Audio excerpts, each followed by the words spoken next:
سورہ نور آیت نمبر 22 نحمدہ و نصلی علی رسولہ الکریم اما بعد اعوذ باللہ من الشیطان الرجیم بسم اللہ الرحمن الرحیم ولا یأتل اولو الفضل منکم والسعة ان یؤتوا اولی القربى والمساکین والمہاجرین فی سبیل اللہ وَلْيَعْفُوا وَلْيَصْفَحُوا أَلَا تُحِبُّونَ أَن يَغْفِرَ اللَّهُ لَكُمْ وَاللَّهُ غَفُورٌ رَحِيمٌ صدق اللہ العظیم۔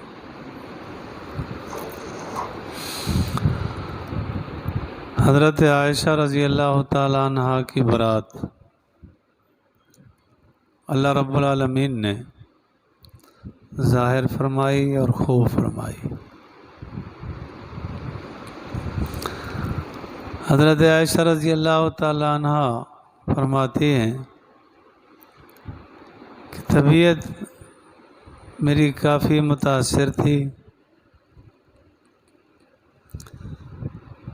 تو حضرت ام رمان، یہ حضرت عائشہ رضی اللہ عنہ کی والدہ کا لقب ہے، کنیت ہے، نام ان کا زینب تھا۔ وہ آئیں، حضرت عائشہ رضی اللہ عنہ فرماتی ہیں کہ میں نے پوچھا کہ طبیعت کی یہ صورتحال ہے۔ انہوں نے کچھ اشارہ کیا ایسے کچھ خبر ہے مجھے بھی۔ صدیق اکبر رضی اللہ تعالیٰ عنہ کو بھی اطلاع ہے، انہیں کچھ اس بات میں کہ کچھ باتوں کا پتہ ہے۔ تو آپ علیہ السلام سے اجازت چاہی، ادھر تشریف لے گئیں والدین کے ہاں کہ وہاں صورتحال معلوم ہوگی۔ تو حضرت مصطح کی والدہ کے ساتھ جو جناب صدیق اکبر رضی اللہ تعالیٰ عنہ کی خالہ لگتی تھی، حضرت مصطح خالہ زاد بھائی تھے، ان کے ساتھ سیدہ قضاء حاجت کے لیے تشریف لے گئیں۔ اندھیرا تھا، ان کا دوپٹہ پاؤں میں اٹکا اور گری، تو حضرت ام مصطح رضی اللہ تعالیٰ عنہ نے جملہ فرمایا تعس مصطح، کہ مصطح ہلاک اور برباد ہو۔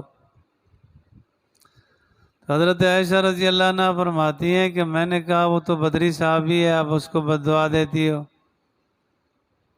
اب اس نے پورا واقعہ سنایا کہ آپ کو پتہ نہیں کہ ایسے ایسے اس نے بھی شراکت کر لی ہے۔ تو جیسے حضرت صدیق اکبر رضی اللہ تعالیٰ عنہ کو علم ہوا، حقائق کھلے کہ الزام لگانے والوں میں حضرت مصطح بھی ہیں، تو حضرت مصطح غریب آدمی تھے، صدیق اکبر رضی اللہ تعالیٰ عنہ کے رشتہ دار بھی تھے، خالہ زاد تھے، تو ان کا مالی تعاون صدیق اکبر رضی اللہ تعالیٰ عنہ کرتے تھے۔ صدیق اکبر رضی اللہ تعالیٰ عنہ کا کپڑے کا کام تھا۔ سنا ایک مقام تھا مدینہ منورہ سے کچھ فاصلے پر، وہاں ان کا نظام تھا، کپڑے بنتے تھے، پھر ان کو پھیری لگا کے بیچتے تھے۔ تو جب خلافت میں مسئلہ ہوا تو فرمانے لگے آپ لوگوں کو معلوم ہے میں پھیری لگا کے کپڑا بیچا کرتا تھا، اب میری مصروفیت یہاں بڑھ گئی، یا تو ایسا کرو کہ خلیفہ کسی اور کو بنا دو، میں اپنا گزر بسر کروں۔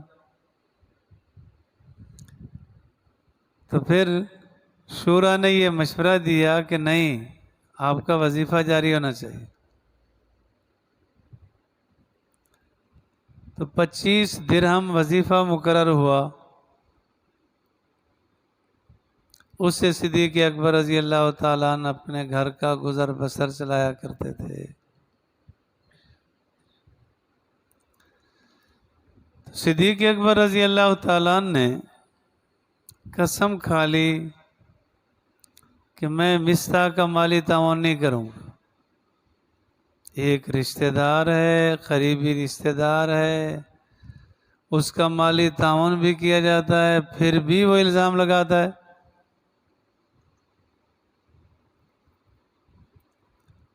تو اللہ رب العالمین نے یہ آیات پاک اتاری۔ کیا مقام تھا صحابہ کا۔ دیکھو جی، ایک آدمی اگر کسی کا تعاون کرتا ہے تو واجب لازم نہیں ہے کہ اسی کا ہی تعاون کیے رکھے، اس سے ہٹ جائے کسی اور کا تعاون شروع کر دے، نہ دے۔ شریعت پابند نہیں کرتی کہ بس اسی فقیر کو دینا ہے، دوسرے کو نہیں دے سکتے۔ لیکن صحابہ کی عظمت کہ اللہ رب العالمین کو اتنا بھی گوارا نہیں تھا کہ اس سے روکیں، فرض واجب نہیں تھا، لیکن چونکہ ان کو کہ معیار اور مثال بنانا تھا پوری دنیا کے لیے، پوری انسانیت کے لیے، تو اللہ رب العالمین نے ذرا ذرا کی اصلاح فرمائی۔ تو یہ آیات پاک اتاری، ان میں بھی صدیق اکبر رضی اللہ تعالیٰ عنہ کی فضیلت ہی ہے۔ اللہ نے فرمایا اولو الفضل منکم، تم میں سے صاحب فضل، صاحب فضیلت۔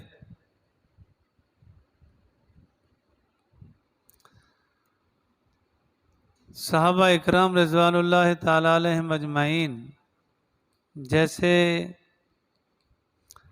نبوت کا انتخاب ہوتا ہے نا، وہ بھی چیز ہے، کسبی چیز نہیں ہوتی۔ کسب اور محنت سے کوئی نبی نہیں بنتا، اللہ کا انتخاب ہوتا ہے۔ تو صحابیت میں بھی اللہ رب العالمین کا انتخاب ہوتا ہے۔ صحابی اعمال پہ نہیں بنتا،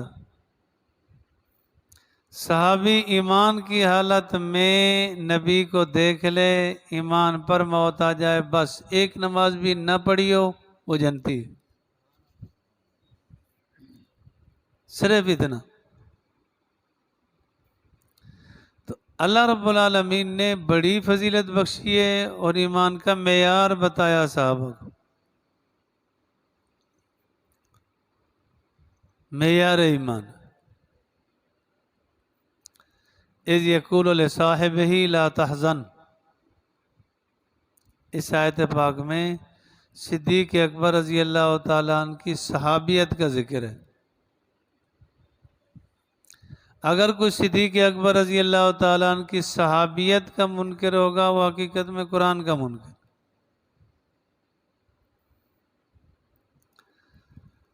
تو صدیق اکبر رضی اللہ تعالیٰ عنہ کو اللہ نے ایک تو یہ اعزاز بخشا کہ یہ صاحب فضل ہیں، فضیلت والے، اور دوسرا یہ بھی عزت بخشی کہ یہ صاحب مال ہیں، صاحب مال ہیں۔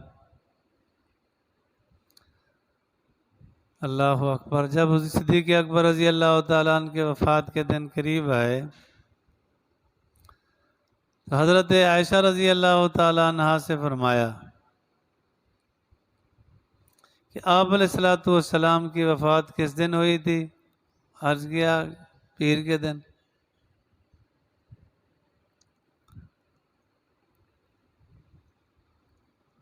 طبیعت تو خراب تھی ہی۔ فرمانے لگے یہ دو چادریں ہیں، ایک میں اوپر اوڑھتا ہوں، ایک نیچے باندھتا ہوں، ایک اور کا بندوبست کر لینا، ان تین میں کفن دینا مجھے۔ عرض کیا کہ نہیں اور لے لیں گے؟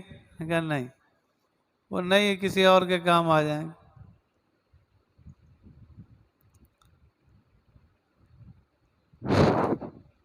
ان دو پرانی چادروں میں کفن دیا۔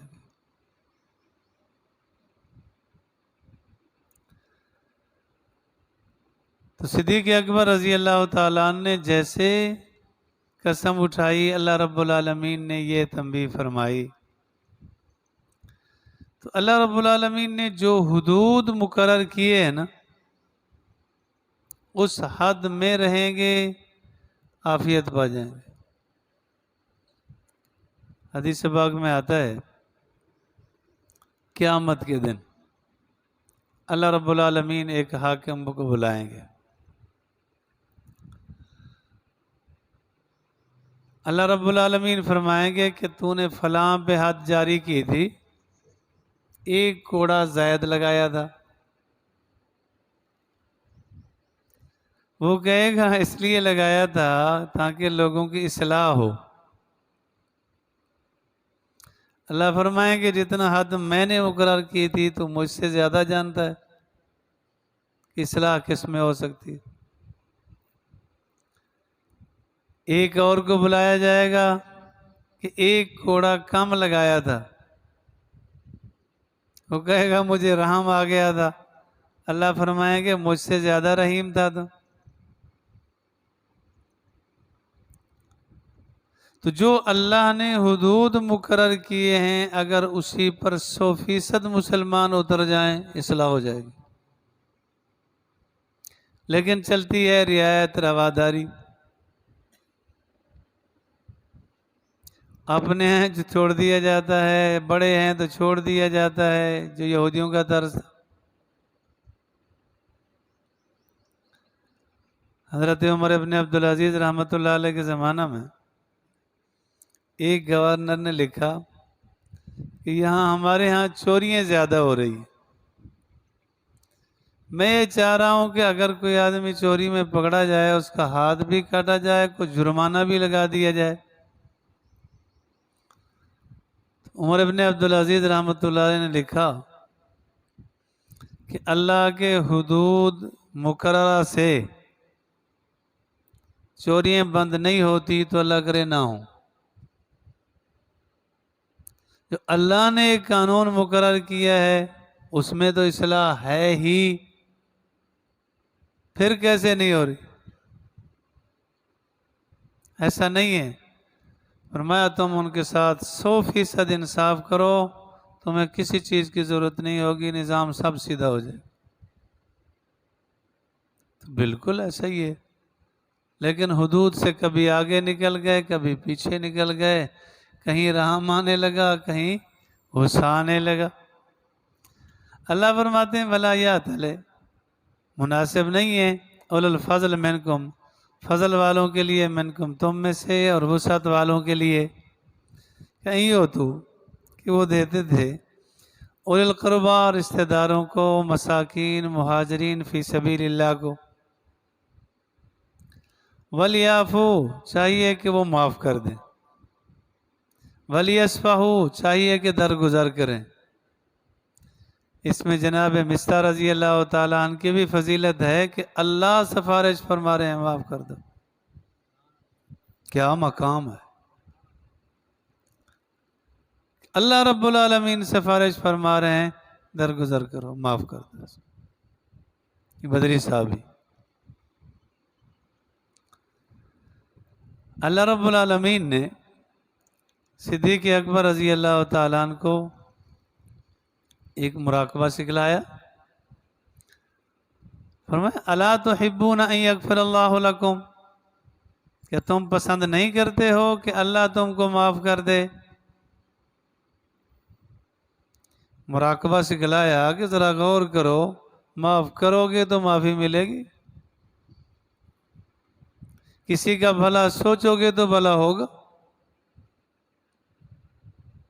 خیر کرو گے تو خیر ہوگی۔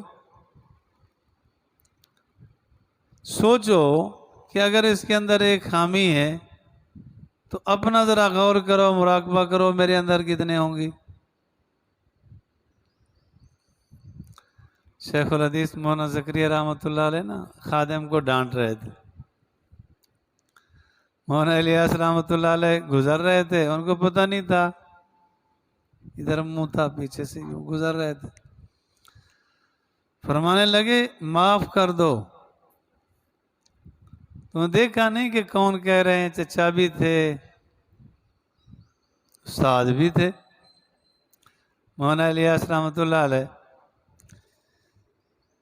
تو کہنے لگے کتنا بار معاف کروں، بار بار معاف کر چکا ہوں۔ تو حضرت نے فرمایا اتنا تو معاف کر دو جتنا آپ نے لیے معافی چاہتے ہو۔ پھر دیکھا تو کہنے لگا بس ٹھیک ہے معاف ہو گیا جی، معاف ہو گیا۔ تو جتنا اپنے لیے معافی مطلوب ہے اتنا ہی غیر کے لیے کر دو۔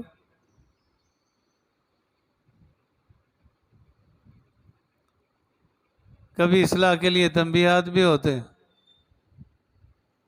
تو اللہ رب العالمین نے فرمایا الا تحبون ان یغفر اللہ لکم۔ تو صحابہ وہ تھے جن پر فوری قرآن کا اثر ہوتا تھا۔ صدیق اکبر رضی اللہ تعالیٰ عنہ نے فرمایا بلا واللہ انی لاحب ان یغفر اللہ لی۔ بالکل اللہ کی قسم ہے میں اپنے لیے معافی چاہتا ہوں۔